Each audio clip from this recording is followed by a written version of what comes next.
Hello everyone, welcome back to Trine. This is part 6, and this is actually what I was hinting at earlier about some of the videos getting longer. This is at like 20 minutes plus.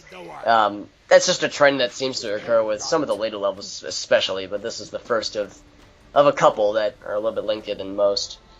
And this actually introduces a first dynamic that we haven't seen yet with this game. That's light being present, or in this case not being present in some levels, where some levels are actually darker than others.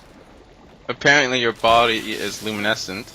Yeah, I was actually just thinking about that. It's interesting that we're able to kind of light things up just by walking by them. It's just our natural glow. And so is that along the same principle of when everything goes dark, your eyes can be seen? Maybe it's just a representation of our eyes adjusting to the light, our pupils dilating, that kind of thing. It's hard to say. But thankfully, we don't have to suffer in the darkness forever. We're going to get something pretty soon that will let us light some torches, which will be super duper useful. Ooh. Because unfortunately that wizard just doesn't know that darn fireball spell, despite his best attempts. Believe it or not, shooting fireballs is actually not the best way to light your surroundings. I would probably it's usually the best way to blow it up. Yes. If we were talking purely in D&D forms, then probably just the spell light would be all you need to light the path. Or just a good old-fashioned torch. I'm sorry? That could suffice. Yeah. But here we go. We crack open the chest, and what do we find? But some fire arrow, or fire bow, whatever you want to call it. Fire arrows makes more sense. And of course, it applies only to the thief, because that would make the most sense. Because she's sexy and on fire? That is exactly. This girl is on fire. Oh god, she's on fire. Dear god, someone put the fire out.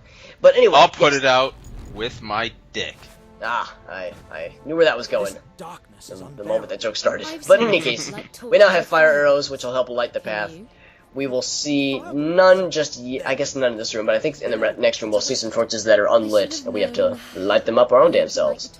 Nice thing about the torch, or the fire arrows, is that they have an explosion radius. They have splash damage, and they're good for blowing up destructible environment stuff, which accomplished nothing, and that's actually the end of the game. Now we're stuck. Oh, well, Thanks for watching, everyone. Yeah, we made it 6 parts, and that's it. That's all we get.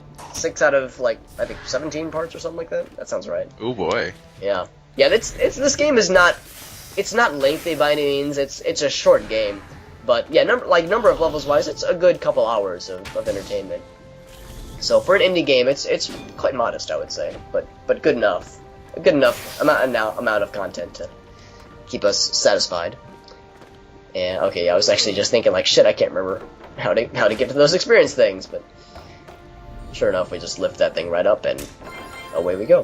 So you can see on the right hand side there's the first torch. So just shoot that bad boy with the fire arrow. We are all Yay! Can we eat some of those flies? I would not recommend it. They're not as nutritious as frogs would lead you to believe. Oh. I know, it's a bummer. What about just catching them and making them do our bidding? Like fly slaves? That'd be kind of cool. Yeah. They probably are not very good for heavy lifting. Have you ever had a fly on a string? I have not. I'm not sure if that's a real thing or not, but it sounds interesting. It'd be something I think the Mythbusters should get on, personally. I'd be down for that. I did not even mean for that. I remember that box, kind of switching back up and trying to get stuck on the spikes, and I was like, I did not mean for that to happen. But yeah, the only bad thing about the fire arrows is that they do use up a significant amount of mana whenever you use one. I think I've only used a few fire arrows, and you can see right there, it's already like a third empty. So you have to be smart about them. In most combat situations, a fire arrow doesn't make the most sense, although it does automatically destroy a shield, if a shielded enemy is coming at you. What if he has an iron shield? I think it's just one fire arrow. You're right, there are iron shielded enemies that come up later, but I think just one fire arrow is all it takes to take it out. I think with so the game doesn't use any science. It does enough, because with a wooden shielded enemy, I think when you hit them with a fire arrow, it destroys the shield in addition to damaging the skeleton a little bit with splash damage. Not a whole bunch, but enough. But I think with steel sworded enemies, or I'm sorry, steel shielded enemies, I think it just destroys the shield, and that's it. I don't think there's any splash damage. I think it's not so much the fire. I think it's the explosion. That's the idea behind the destruction. You did it. What'd you do? Again, I don't know if that was on purpose, but it was just enough to... Oh, actually, that was one thing I'd never noticed before I recorded this. But that guy breathed fire at us, and it actually caught that torch on fire for us. So, he was being a bro and helping us out. And we killed him anyway. Yeah, because well, he was being a bro for a couple seconds, then he kept trying to kill us. So we had to make the unfortunate choice. It's a tough job, but someone's got to do it. Killing these skeletons, these poor unsuspecting skeletons. Maybe we're the villains. Maybe we're all along. We're gelatinous blobs that are taking form. Well, a gelatinous blob could be a villain or a hero, depending on your perspective. Oh, you want to hear my blob impression? I don't know if I do. I'm scared. I'm a human being! Oh, Blob from Clay Fighter. Oh, yeah. Okay. That's old school. Yeah, I just nostalgia. It could have been Blob from X-Men, but... oh yeah, you're right, I forgot about that. You know I'm not very familiar with X-Men, but I do know that. Yeah, Clay Fighter, holy shit, I haven't played that series in a long time. But awesome. I've only ever liked the 64 one, but it was a fun game. It was. It's similar to Smash Bros. It's not a fighting game that I like seriously play because it's pretty ridiculous, but it's just a fun, stupid fighting game. I love it. What was always fun about it, I never knew how to do it, but when I'd luck into it, you'd be like, hit, it'd be like, and you'd be like, oh, that was an insane combo, and you'd like 783 hits. Yeah, I'll be the first to admit that I didn't know a damn thing about playing that game. I would jump, land an attack, hit a bunch of buttons, and just kind of sit back and watch what happened. I believe both Clay Fighters and Killer Instinct had a similar thing. And Killer Instinct, I think you could also do like a majorly long combo as a finisher. Probably. Yeah, and Clay Fighter was no different, but luck was on your side because just about any ridiculous butt combination would give you something. What character did you use in Killer Instinct? Did you play that? Killer Instinct? I never did play Killer Instinct. Oh, what did you use in Clay Fighter?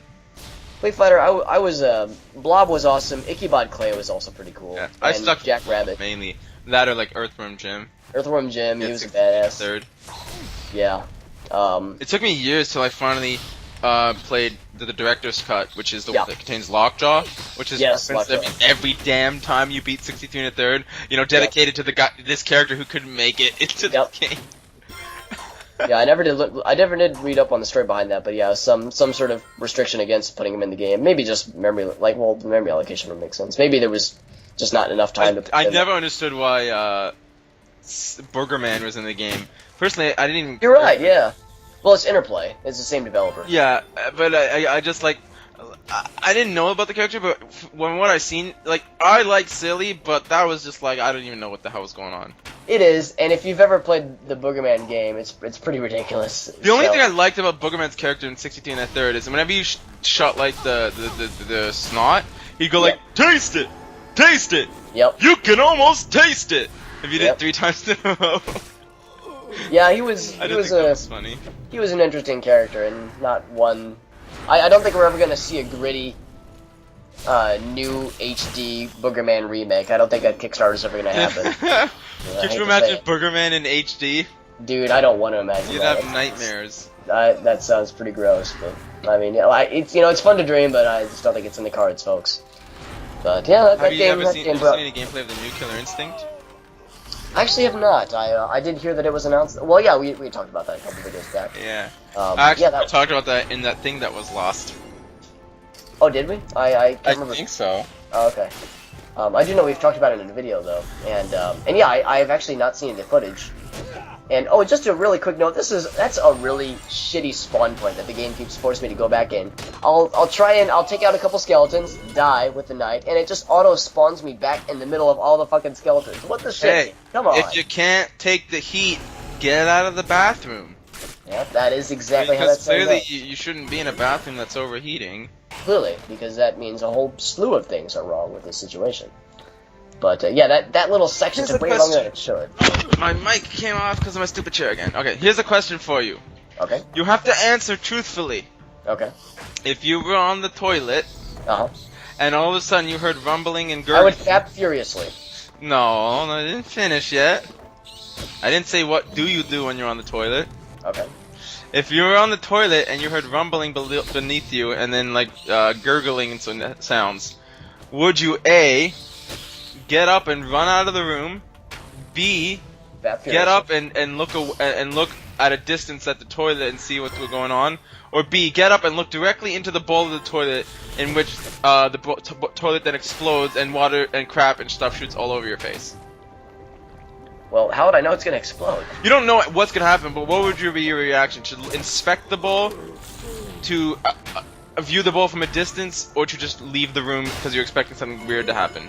And Fat Furiously is not a viable option? No, that comes later. Okay. Well, in that case, I would inspect the bowl and prepare myself. Okay, so you'd be like the character in Seinfeld, when Jerry drops the toothbrush, and George is drilling into the street for his keys, and he bursts the drain pipe, and then she's in the bathroom, and she sees the toilet is making sounds and rumbling, so she goes, well, let me look inside the bowl of the toilet, see what's going on, and then it explodes in her face. Dude, curiosity killed the cat, and I don't care, because I'd be curious as fuck as to why my shoulder was talking to me. Personally. It also reminds me of, like, people like, why won't my gun fire? Let me just inspect the barrel for a second. Yep. There was actually a really funny thread online somewhere. I think it was on Reddit, or maybe 4chan. It was something really classy, I assure you that. And this kid found a fucking grenade. Like, a really old, rusted, shitty frag grenade from, like, some ancient... Like, this thing was clearly rusted over and just useless and stupid. And he was like, well, I found a grenade and I tried to set it off. So, first I, like, attached some firecrackers to in the backyard and tried lighting it up that way, and it didn't do anything. I tried using my mom's lighter to, like, set it off. Like, he's trying all these things. He was trying to blow himself up in numerous ways. He was like, I put it in the microwave for 3 minutes and nothing happened. Oh, and good, it's so he like, can kill his parents too. Well, the thing is, like, he's doing all these individual posts, and it would take him a couple hours in between postings. And people are obviously giving him suggestions, like, you should try this, you should try that. No, they weren't giving him suggestions. It was more posting like, oh my god, it's been so many hours since his last post. Is this kid still alive? What the actual fuck? And it got super popular pretty quickly, and his last post was like, I think his last post was that he was going to try the microwave again, and there were no further postings after that, and the people were just like, Godspeed, you magnificent retarded bastard. There's a thing called the Darwin Awards.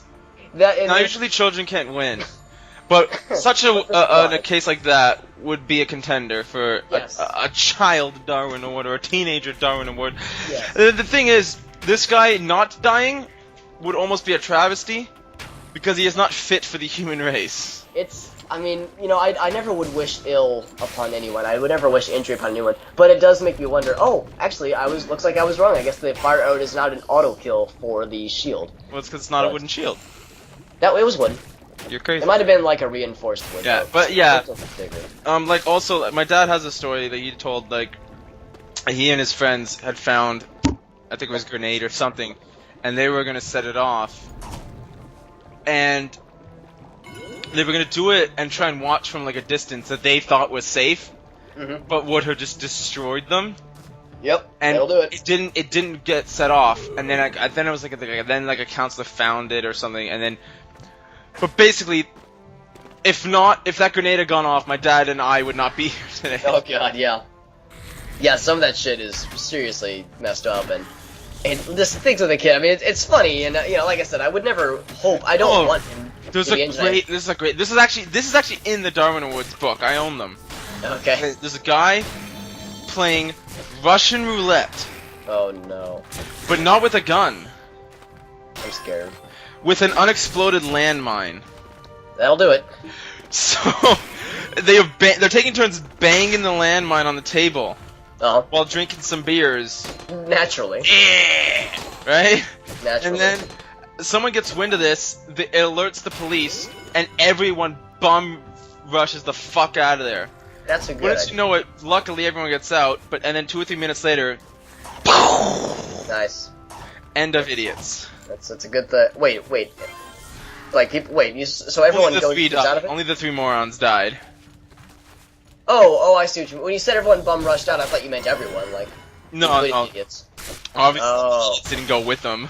Oh, okay. That's what I was curious about. They continued their brilliant experiment of seeing if this mine would explode. I got it. Sure enough, they were correct. And it's a shame when people die, even with stupid people. I mean, it sucks, but I mean, when situations like that, it's like, dude, what did you expect would happen? And of course, alcohol was involved, because that's how all great ideas come about. I never can understand these kinds of minds. Because it's like, even in the best of situations, what was going to be gained by exploding a grenade or a landmine? What could you possibly have had happen that would have been positive? I think they really hadn't thought that far ahead, honestly. I think that really wasn't a part of the game plan up until... Like, here's the only way I would have exploded a grenade. I'd have gone into a field, pulled the pin, and if the pin wasn't there, I'd say fuck it. And then toss it. You would fuck it? Oh my god, well... Well, yeah, I mean... That's a story for another day. Hey, these are after... Other than that, unless I had access to a gun, and I shot it from a distance, I'm not that intrigued. I'll watch a video about it. But fucking it, on the other hand, is...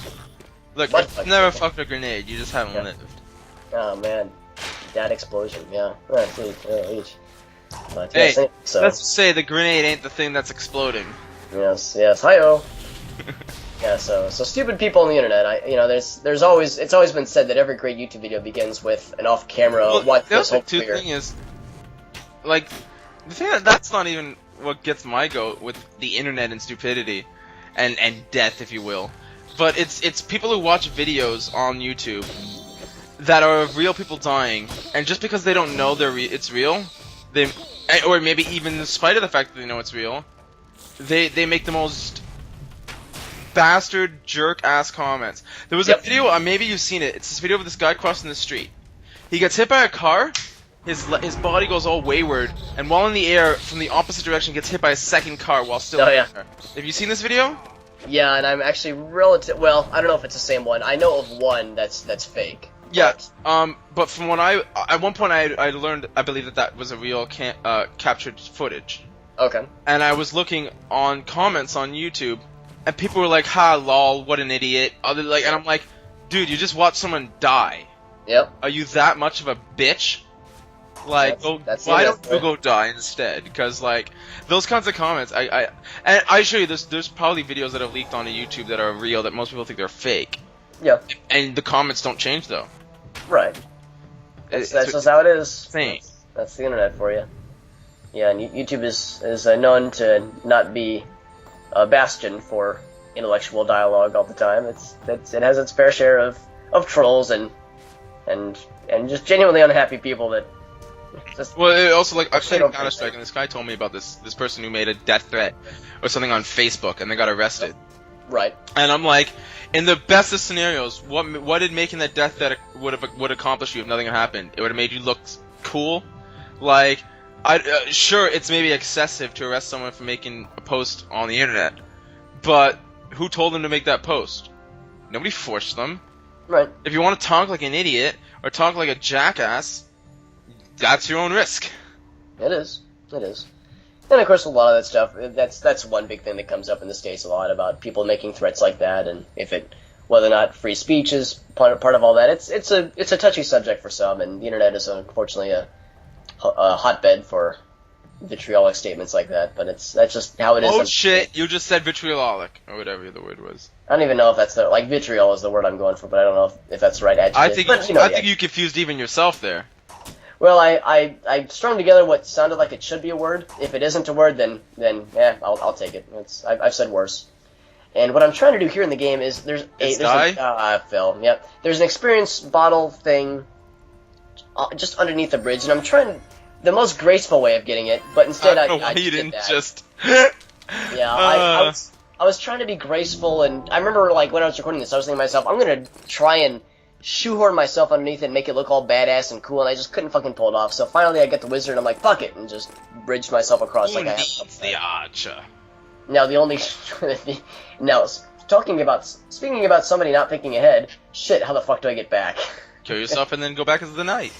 That's what it's gonna have to be, because I don't think I can make this jump. Do I make this? I do not make this jump. Not even close. I present to you Alex the Genius. Yeah, so it's like, alright, well, fuck it. I guess it's night's time to shine. Which is unfortunate, because now we got a boss battle. Yay! But he's not that him. He's a chupacabra. That's actually not an inaccurate way to describe him. This guy's significantly tougher than the giant skelly that we saw earlier. But he's got white hair. Well, it's not hair, it's like a crystalline thing on his back, and it's the weak spot. Because all the most evil monsters have white hair. You know, polar bears, yetis, I could see it. He wasn't Thankfully, very strong. he's pretty easy to take down, though. I actually lucked out. I'm sorry? Are you gonna make love to him now? Well, he's dead, so while he's still warm. That's the normal thing to do. Well, I mean, you have to make love with new creatures, otherwise you'll never know what it was like. Right, that's how it goes. But yeah, that's oh, and this is unfortunate. You're supposed to have the wizard or the thief for this part.